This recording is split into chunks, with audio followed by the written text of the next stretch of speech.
Hello students, how are you all? Hope you all are doing good. हमने अपने पिछले video में pride and prejudice novel का first part पढ़ा था.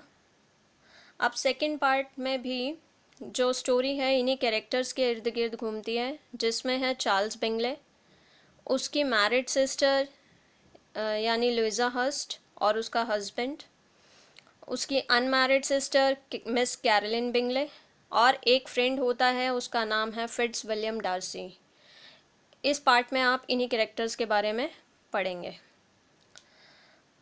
अब इस पेज में लास्ट में आप जो पिक्चर्स देख रहे हैं उसमें क्या होता है कि एलिज़ाबेथ अपनी सिस्टर जेन के लिए बहुत ज़्यादा वरिड होती है, बहुत ज़्यादा चिंतित होती है और इसी चिंता में वह घनी झाड़ियों को पार करती है, कीचड़ से सने हुए रास्ते को पार करती है और थक हार कर मिट्टी में सने कपड़ों से लथपथ नीदरलैंड पहुंच जाती है.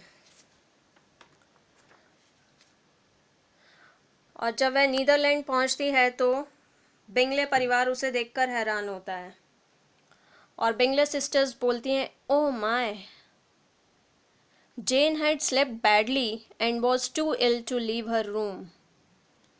यहाँ पर बिंगले सिस्टर्स जो हैं एलिज़ाबेथ का काफ़ी मजाक उड़ाती हैं और फिर बिंगले सिस्टर्स जो हैं उसका मजाक उड़ाती हैं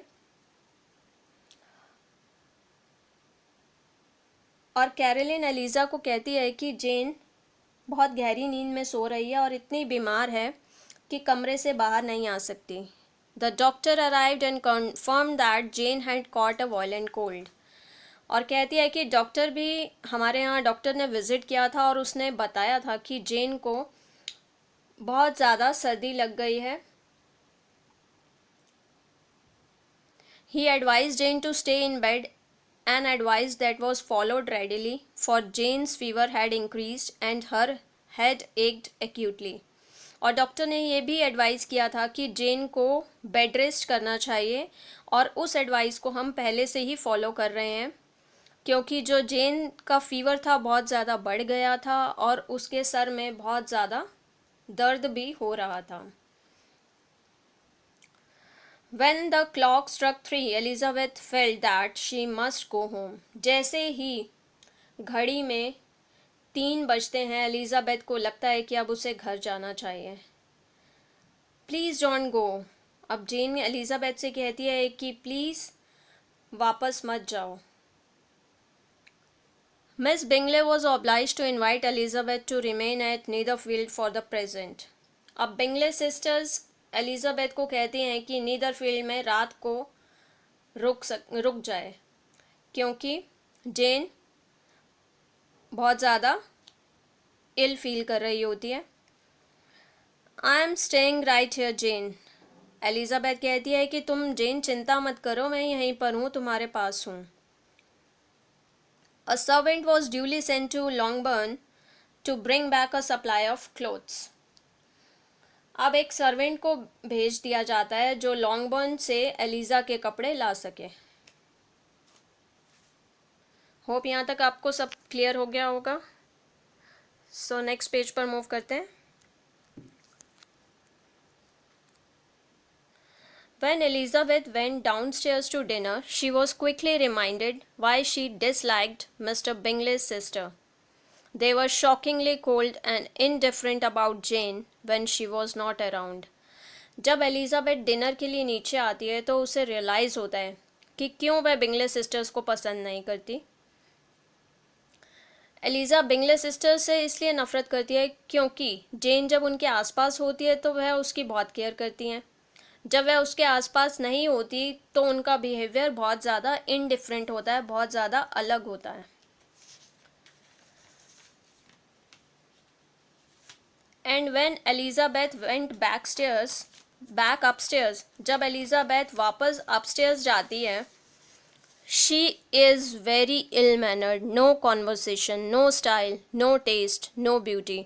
तो इस पर कैरोलिन बोलती है, पीछे से मजाक उड़ाती है, कहती है कितनी असभ्य दिखती है, इसे बिल्कुल भी मैनर्स नहीं है, बिल्कुल भी तमीज़ नहीं है.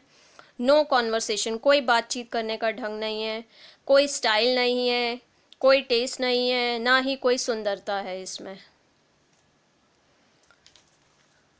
लुइजा कहती है she looked almost wild when she came this morning, कि ये जब सुबह मॉर्निंग में आई थी तो कितनी ज़्यादा वाइल्ड लग रही थी, बहुत ज़्यादा जंगली लग रही थी।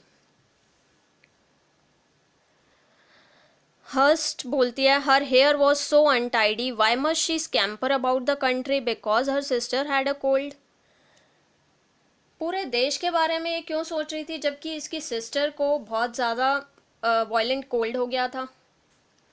अब लुइजा कहती है I hope you saw her petticoat 6 inches deep in mud, कि मैं आशा करती हूँ और मुझे लगता है कि तुमने देखा होगा उसके पेटीकोट को जो 6 इंच मिट्टी में सना हुआ था। अब मिस्टर बिंगले बोलता है I thought Miss Elizabeth Bennet looked remarkably well when she came into the room this morning, her dirty petticoat quite escaped my notice.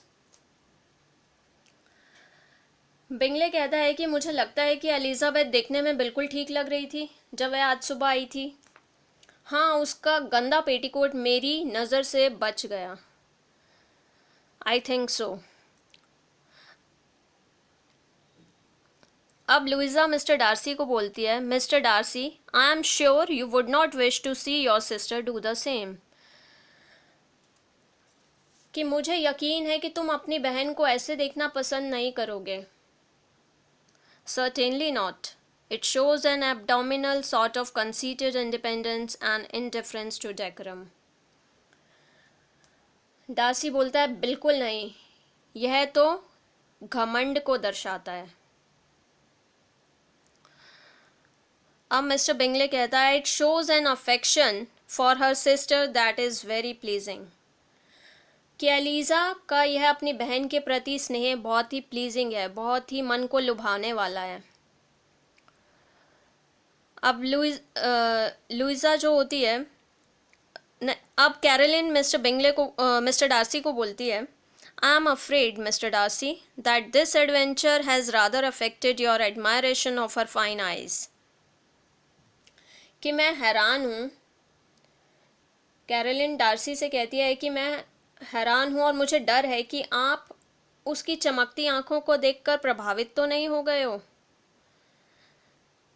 Darcy कहता है not at all, they were brightened by the exercise, कि मैं ऐसा बिल्कुल भी नहीं है, सिर्फ तुम्हें ऐसा इसलिए लग रहा है कि जो आंखें थी वो सिर्फ एक्सरसाइज करने की वजह से चमक रही थी।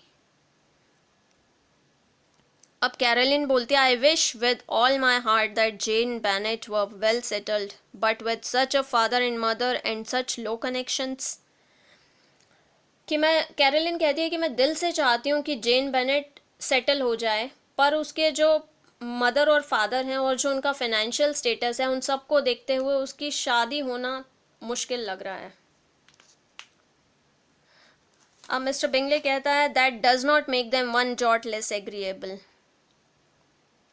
इस पर डार्सी बोलता है but it very materially lessens their chances of marrying man of any consideration. Darcy कहता है कि बेनेट लड़कियों की बैकग्राउंड देखते हुए लगता है कि उनकी शादी एक वेल्दी परिवार में, एक रिच फैमिली में एक रिच लड़के से होना मुश्किल है। तो यहाँ पर हम जो स्टोरी है अभी स्टॉप करते हैं और थर्ड पार्ट में हम इसकी आगे की स्टोरी कंटिन्यू करेंगे। होप आपको स्टोरी समझ आ गई होगी। अगर आपको स्टोरी समझ आई है तो प्लीज़ मेरे चैनल को लाइक कीजिए, सब्सक्राइब कीजिए और शेयर कीजिए। Thank you.